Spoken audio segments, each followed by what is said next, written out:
Are you a fan of a good old barbecue chicken as a quick and easy dinner option or a convenient grab and go for barbecues and picnics? In the last few weeks, there's been a lot of debate online about barbecue chooks and whether they're really a good option. So on today's episode of The Nutrition Couch, we chat all things barbecue chooks and whether we need to bin them and the plastic that they come in. Hi, I'm Leanne Ward. And I'm Susie Burrell. And together we bring you The Nutrition Couch, the weekly podcast that keeps you up to date with everything that you need to know in the world of nutrition. As well as barbecue chickens, Susie and I thought it was about time to have a little rant about all the things in the nutrition world that drive us crazy. We also have a convenient whole grain option we think our listeners will love, and our listener question is all about quick meals that you can grab on the go. But to kick us off today, Susie, time for a rant. Now, we don't say that very often. Well, maybe we do. We do rant a little bit about nutrition on the podcast, but there are some things that drive us a little crazy in the world of nutrition. Should I kick us off or should I let you do the honors? Or, I mean, we could talk all day. I think that the truth of the matter is we do rant, but we usually rant before we get online. So it's in the pre-recording. But certainly when I suggested to you that we had a rant, you were like, yes. So I think it's a good way for us to voice our frustration. So I know that you are needing some outlet, Leanne, so I'm going to let you go first. Off you go. Well, what is annoying you at the moment? Yeah, and I think that, dietitians are always seen as boring and safe and, like dietitians are, funded by Big Pharma and all of this thing. And it's hard to cut through the noise sometimes on Instagram because we have to be professional. We have to be science-based. We have to be, we can't say these outlandish things and have no repercussions for it. So it is difficult when there are people saying all of these ridiculous things online. So we are the very safe profession. And that is why some people love us, some people don't, but there are some things that are frustrating that we do see online. And I think for me, one of the most frustrating things is like convenient nutrition theories for you. And I'll give you the perfect example of this. And when I was thinking about the things that frustrate me the most, I was like, that has to be the number one. And I'm sure you're the same, Susie, where people think they're doing a Mediterranean diet, but they're eating the dark chocolate, they're drinking the red wine, but they're not really doing anything else. They're not eating legumes, they're not eating 5 to 10 serves of veggies a day. They think they're doing the right thing, but it's convenient for them. And I'll give you the perfect example of a good friend of mine who, you won't mind me saying this, but it just drives me crazy because she was like, I'm going to go vegan. This is years ago in my early 20s, back in my drinking days. We used to go out most weekends, have some drinks on the town. And she's like, I'm going vegan. And we were all like, oh, okay, yeah, like no problem. And so if we had dinners, if we went out to dinner, we would go out of our way to find, vegan restaurants, make sure we catered for her, make sure things were always dairy-free, vegan, so she could eat. And then we were out in the town one day. She's like, oh, I'm really hungry. It must have been like 1, 2 a.m. in the morning, right? And she's like, let's go past Macca's on the way home. And we were all like, what? Like, we just want to go to bed. And so we're like, what are you going to get at Macca's? Like hot chips? Or okay, we'll go past Macca's. We get there, right, through the drive-thru. And she orders not 6, Susie, 12 chicken nuggets. And I was like, aren't you vegan? And she's like, oh, no, not when I drink. And I was like, hold up. It's not when it's convenient for you. I was like, you're vegan or you're not. There's no in between here. So it's chicken nuggets when she drinks, but other times it's vegan. And so it's a funny example, but it kind of is like that convenient nutrition for you. It's like, this is why dietitians are all about balance. Like if you want to be vegan, great. We have nothing against that. I think it's a wonderful lifestyle, but it's not for everybody, right? But when we put these hard limits on ourselves, like I don't eat sugar, but every time the cake comes near us, we have a large slice of cake, or we're gluten-free, unless there's a beautiful pasta dish, and then of course we're going to eat gluten. So it can't just be convenient. It has to be all of the time. And that's, I think, why dietitians, we promote balance. We don't want to exclude things, unless of course there's a medical reason for that. If you have celiac disease, unfortunately you are gluten-free for life. Like we understand that. But unless there isn't a clear medical reason, this is why dietitians promote balance. But I think so many people want that black or white approach that, you have to cut this out. This is bad for you. You have to go sugar-free, you can't eat gluten, you can't eat dairy, you can't eat this, you can't eat that, unless you're drunk, unless, it's a special occasion, or unless you just really feel like it on a Saturday night. So that's my rant, Susie. I don't know what you've got for us, but that's probably my biggest hang-up when it comes to nutrition is convenient nutrition theories for people.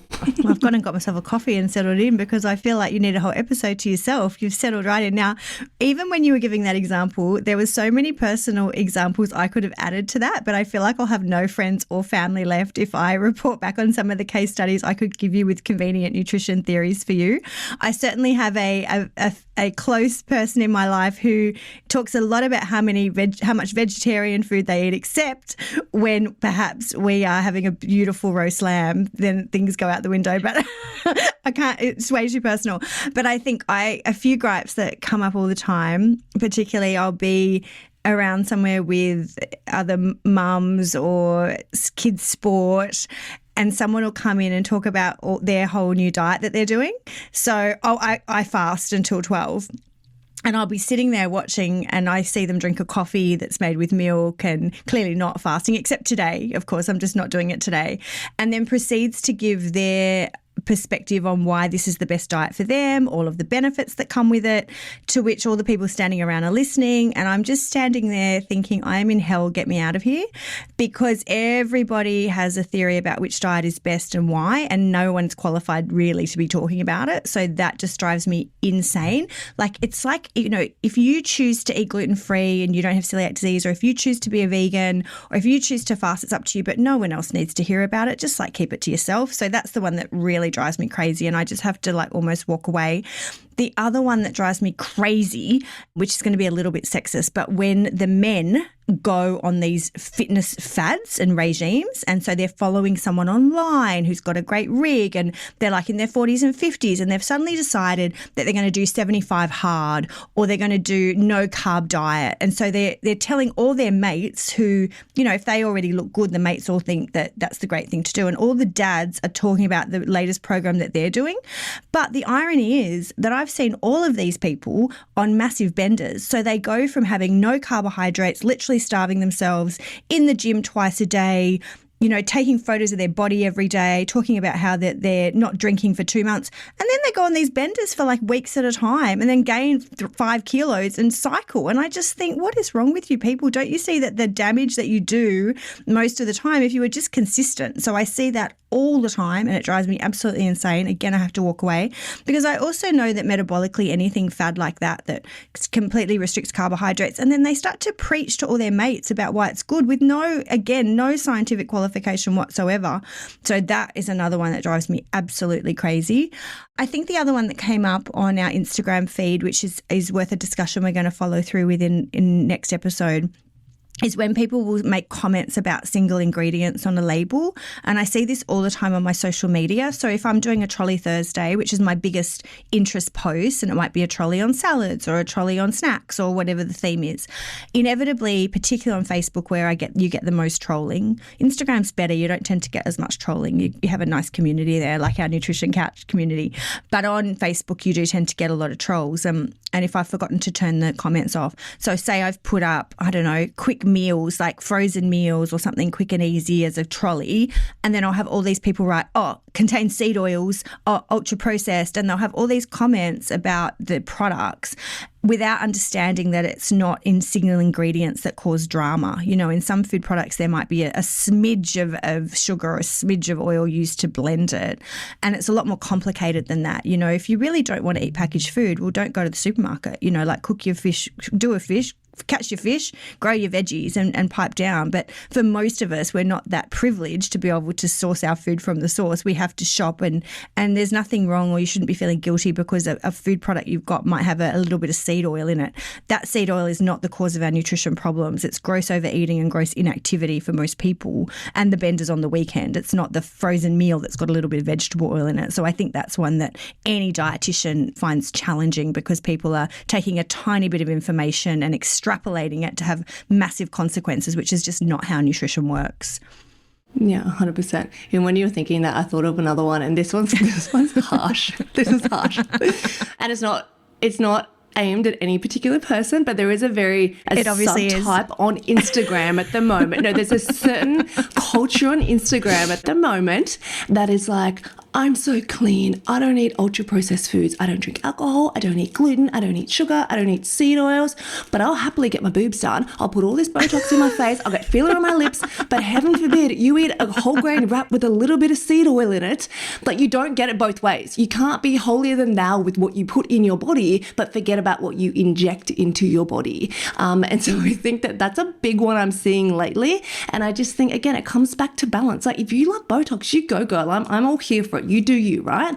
But it's like, you don't get it both ways. You can't be like, oh, I don't touch a seed oil. I only home grow my organic vegetables and then, do all this other stuff. So yeah, it's just, again, it's that balance. You don't get it both ways. It kind of falls into the first one, those convenient nutrition theories for you when it works for you. And probably my last one is the natural everything, like natural equals healthy. And we've had so many clients lately, you and I both, that are eating this particular brand of lollies that is just like, everyone's like, oh, they're so natural, they're sugar-free, whatever. But they're just jack full of this like fake fiber. And it's like, just because it looks natural, it doesn't have any chemicals in it, doesn't mean it is natural. Like, if you can't grow that in the ground, it's actually probably not natural. So natural doesn't equal healthy, or healthy doesn't equal natural. And I think that's a big one, where we're living in a world where there is still a whole lot of ultra processed foods masquerading as healthier alternatives, but at the end of the day, it is still an ultra processed food. So if you want to eat a lolly, eat a lolly. I don't care if it's got sugar in it or not. At the end of the day, it's probably still a treat, and we'll just have to call it what it is. If you want to make it yourself from home, do that. But if you want to have a treat, just have a treat and move on with it. There's not, you can't be downing packets and packets of these things, because even this brand that I'm talking about still has like 100 calories or something per packet, and people are downing packets of them thinking that they're such a better alternative because they're marketed so healthily and so natural at people. So I just think sometimes the marketing gets a little bit, screwing up a little bit, and people kind of forget that if it's in a packet, it probably has some level of processing to it.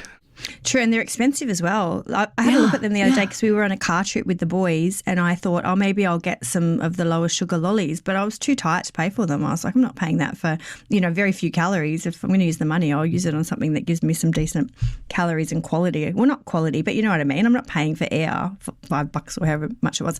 Okay, I've got one last one that really annoys me. This goes to my core.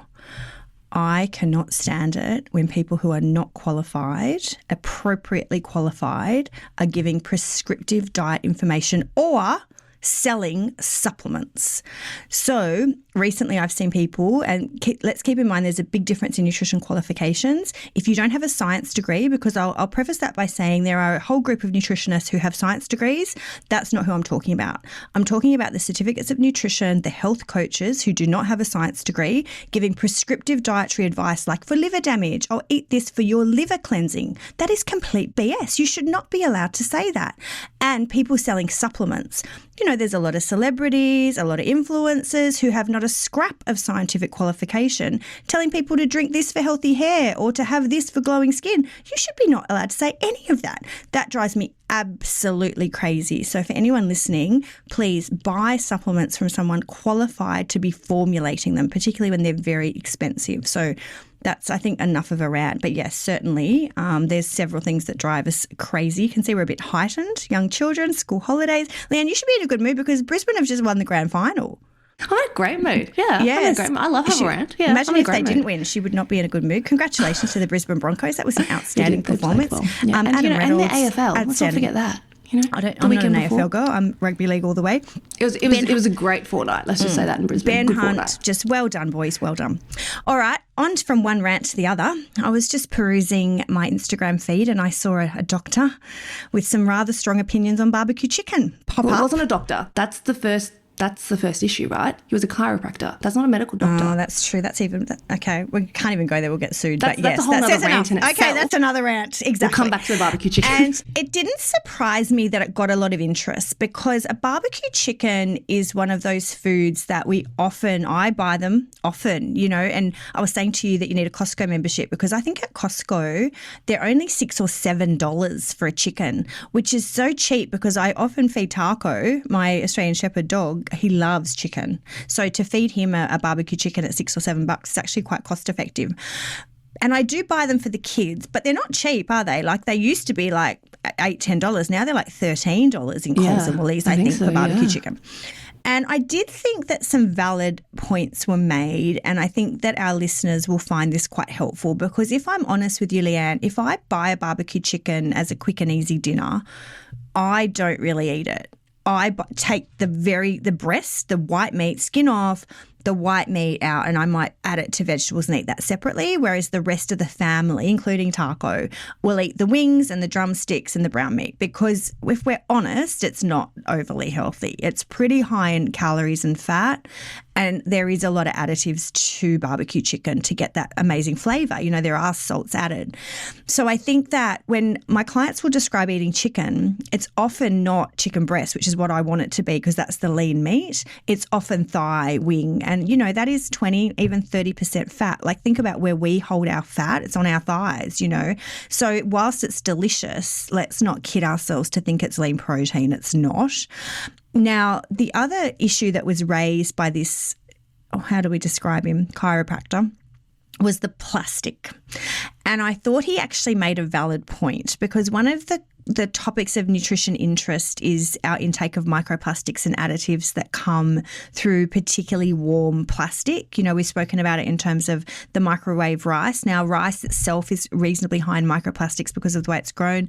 And then if you then zap it in the plastic pouch, we know that's a significant source of microplastics. And we've discussed, I think on our very first podcast 3 years ago, the importance, if you can, of taking it out and putting it in the glass containers. Leanne and I have spoken about this before. There's a lot of ways you can naturally reduce your microplastics intake, not drinking plastic water bottles, and particularly not letting them heat up in the car.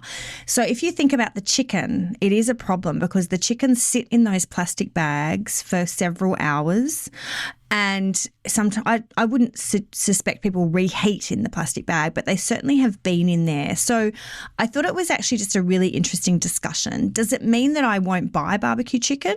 No, I probably buy barbecue chicken once a fortnight. But I think, yeah, it is some factors to consider. And if you have capacity to buy the actual chook that might retail for $8 or $10 and stick it in the oven with some alfoil on it, you are going to reduce your exposure to microplastics. You're going to get a lot less salt and additives that you do find in the stuffing and the skin to make it so crispy. And if you're being really sort of wanting to lean up and keep your saturated fat lower, you really do need to stick to the white meat if you can.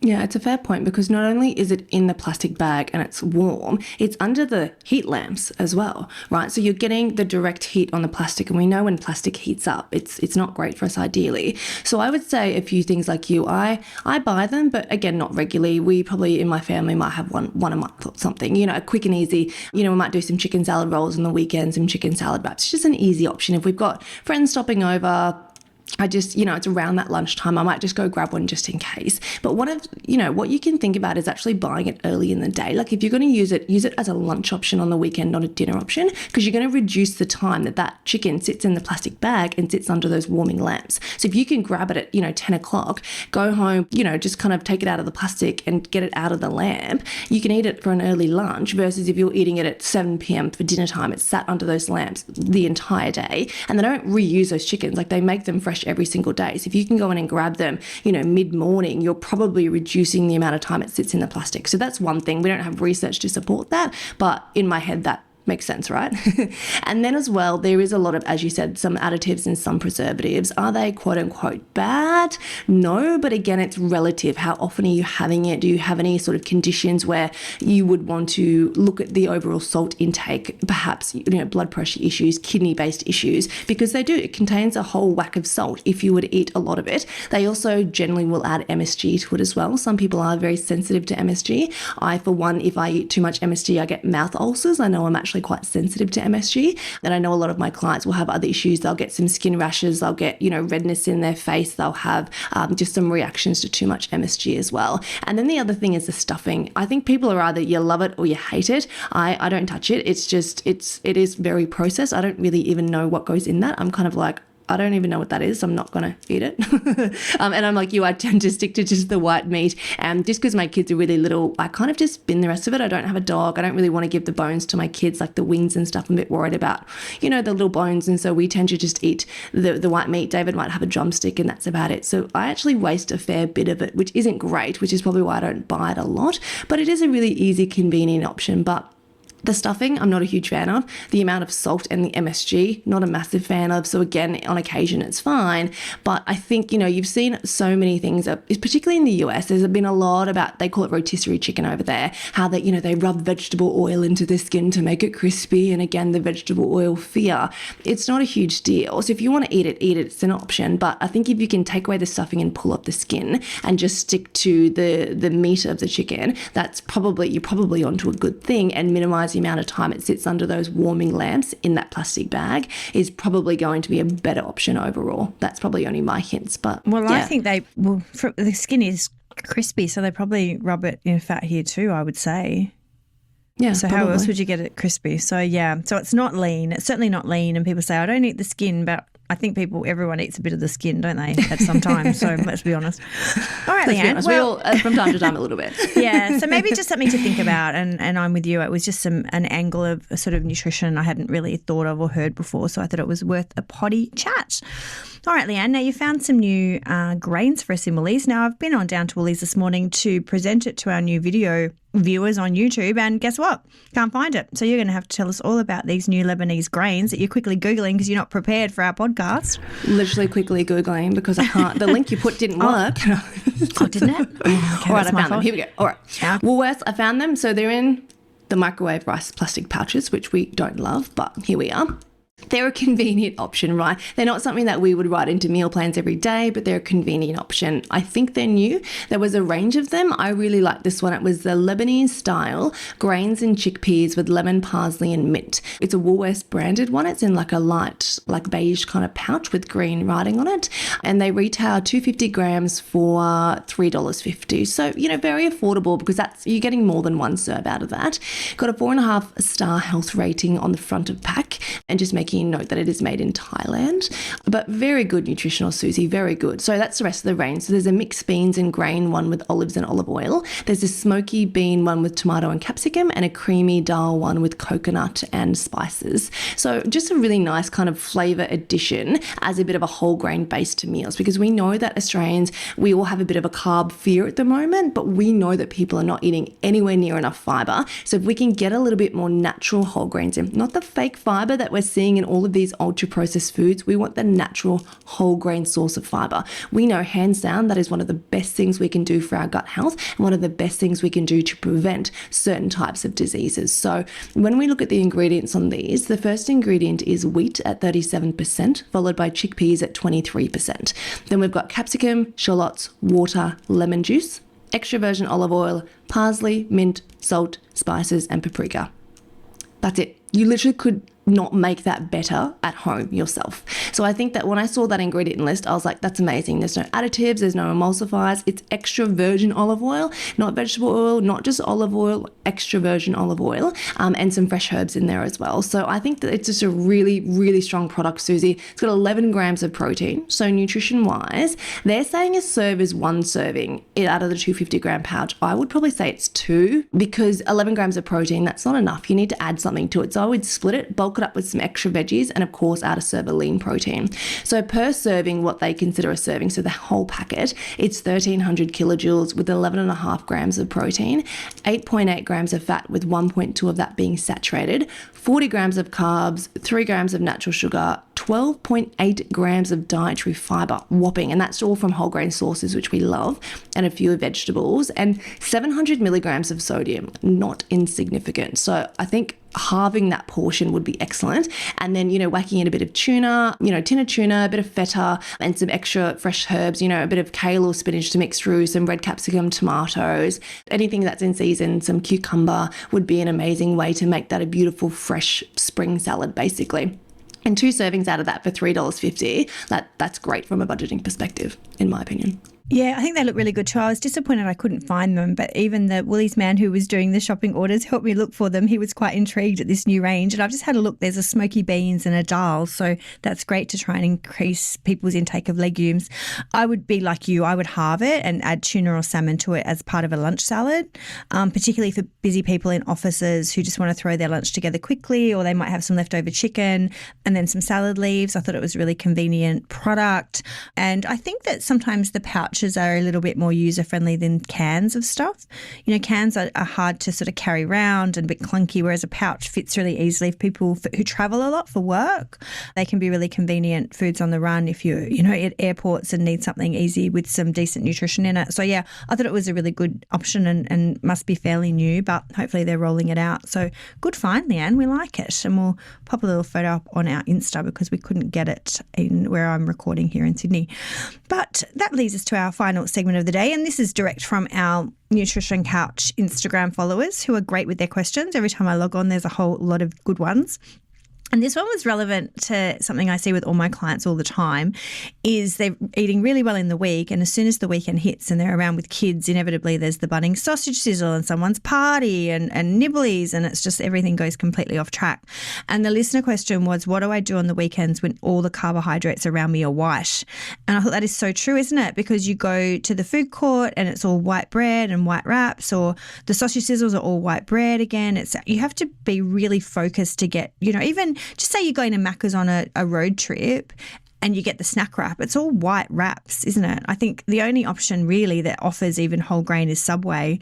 So the question was, how do I get stuff that's decent? So I think when it's sandwiches, I would suggest Subway is one of the most convenient places. You and I are partial to a Subway, but it is one of the only places now you can get fresh salad ingredients. Like if you are at a suburban shop or sandwich shop, you can often get a sandwich made, but on the weekends they're often not open. So Subway, for that reason, is a really good choice because you can get salad, you can get wholemeal bread, you can get leaner proteins than others. So I think that that's a really great option. And there's a lot of them around. The other one I quite like is the rice paper rolls. You know, if you can get the ones without the noodles, they're lower in carb and lighter. But even with the noodles, they're still a pretty good choice. You can get some lean chicken and salad in there. So I think that the Vietnamese places can be fantastic.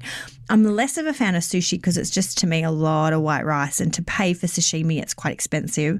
But I actually like the Mexican places because I think you can get a Mexican bowl, and if you do say no rice and get the bowls that have got a lot more of the beans in them, the veggies, it can actually be a really veggie-rich meal.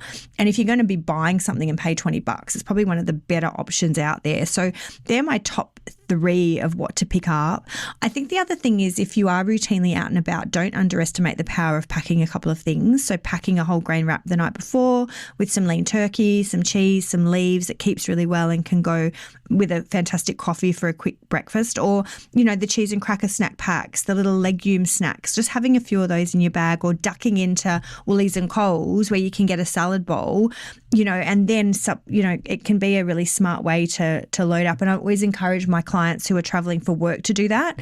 You know, as soon as you get to a place, if you're going to be staying in a hotel or service department, get down to the Coles or Woolies Metro and just grab a couple of those fresh food options, because then you've got, you know, you can take a salad bowl with you, and then when they serve heaps of wraps and things at your catered events, you've got something to bulk it up with. Don't be shy. I think that is something that as dietitians we always do. We sort of plan our food and make sure we have fresh stuff.